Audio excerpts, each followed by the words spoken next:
What a shame. Truly, what a tragedy. This is the kind of thing they base movies and books and plays around because it's just so depressing. I've learned people are captivated by the concept of being miserable. Maybe that's why they're paying such close attention to me, to see just how miserable I am. I mean, who can blame them? A dead sister and an estranged father at only 14 years old? That's like the recipe for ruining a life, right?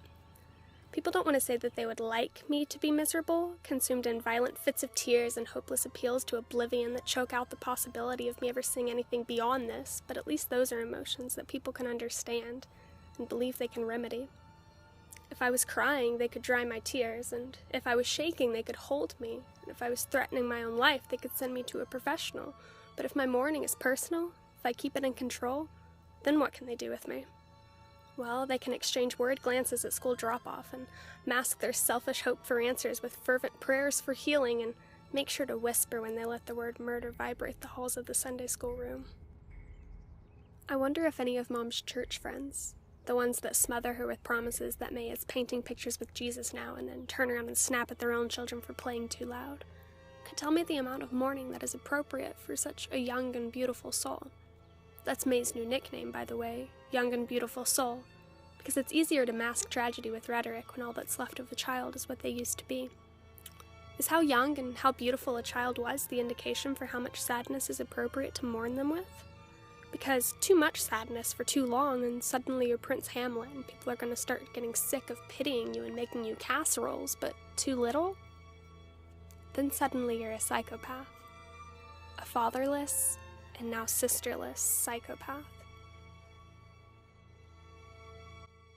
Ironically, May reminded me so much of him, of Dad. She had this unquenchable fire in her, this mystic curiosity, this unrelenting determination to live her life. And I don't mean to live a life, but to live her own life. She was an outcast like me, but not because people were scared of her or repulsed by her, but because they were terribly jealous of her. That's what I hated more than anything else. The way she was admired even as she was scolded, and secretly envied as she was teased. May despised them, the teasers, just as much as I did. All the people in this town that try to mold little kids into gingerbread cutouts and snuff out any dissension at its very source, the child's mind. She just had a manner of despise that came off as carefree instead of cynical. No matter how many times she ditched school to go adventure, or challenged the Sunday school teachers on some of her favorite paradoxes, or punched a boy in the face for lifting up her skirt, she always managed this unshakable charisma. Bright eyes and a knowing smile that protected her from the ostracizing and the worried looks and the therapy that I was subjected to. It was always my job to find her and bring her home each time she ran off, and each time once she was safely returned, she'd be engulfed in warm hugs and feeble warnings to never leave again. Well, I would get nothing more than an affirmative word. It wasn't like it didn't make sense, though. Obviously, she was my mom's favorite. She was the baby of my mom's perfect second marriage, while I was the leftover child of the one that fell apart.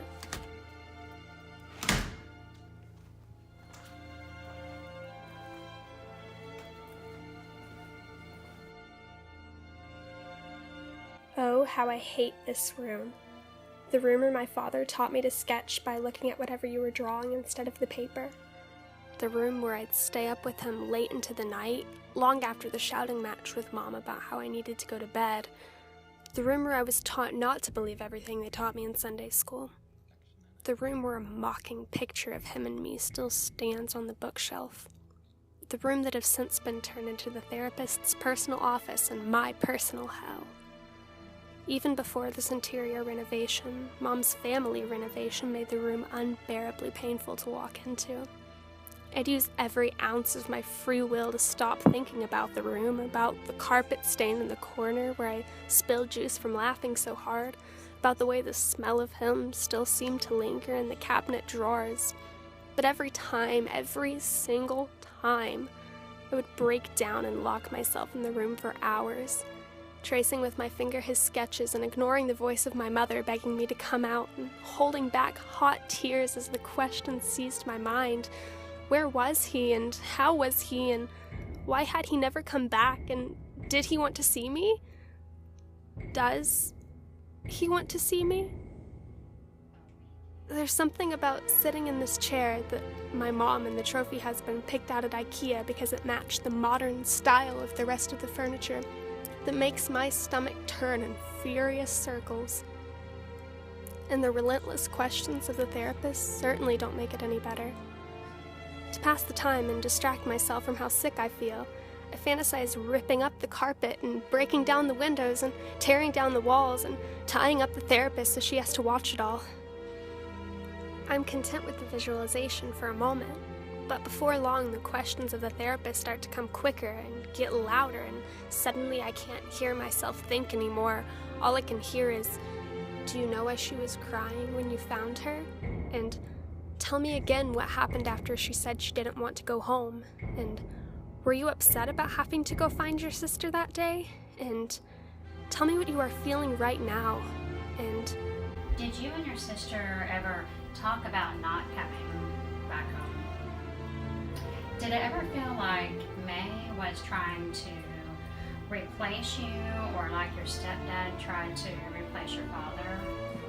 When was the last time you spoke with your father, April? Why can't you just accept your new life? how dare she pry into my life like that? She feigns understanding and compassion, barely holding the word murder off her tongue so that she can manipulate me into giving her the answer she wants. She's no therapist. She's my family's personal detective, and this house is no home anymore. It's my personal jail cell. The only person who ever loved me and not some archetype of what they wanted me to be hasn't made contact with me in years and is probably halfway across the country selling his art right now. Maybe even teaching it to a new young daughter. She can ask as many questions as she wants, feign as much empathy as she sees fit, but she will never understand what it's like to be kicked out of your own family. And if she had only been standing a little closer, I might have pushed her too.